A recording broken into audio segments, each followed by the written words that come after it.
তো চলে এসেছি আবার তোমাদের সামনে। দেখো আমার জন্য এখানে কি সিদ্ধ বসিয়েছি, টমেটো, মিষ্টি কুমড়, ঝিঙ্গা, ভাত করলা সিদ্ধ দিয়েছি আমার জন্য। এটা আমি সিদ্ধ দিয়ে খাবো না, রান্না হয়েছে। আর রান্নাতে দেখো এখানে এটাও আমি, এটা হলো পাট পাতার ঝোল। কে কে ভালোবাসো, এই যে পাট পাতার ঝোল। এটা মাছের তেল, এখানে আলুর দিয়ে দম বানিয়েছিল কালকে, তো যেহেতু নিরামিষ ছিল ওইটা ছিল। আর এখানে কাতলা মাছের ঝোল হয়েছে,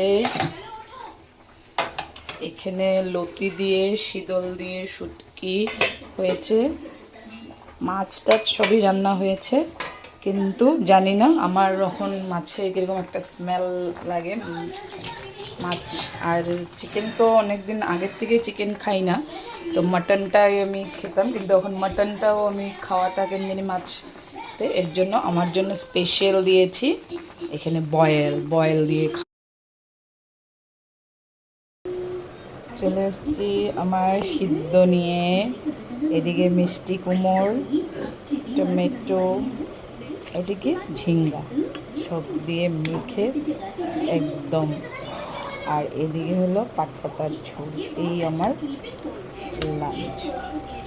তো তোমরা কে কী কী দিয়ে খাচ্ছ কমেন্ট সেকশনে নিশ্চয়ই জানিও। ওম সাইরাম।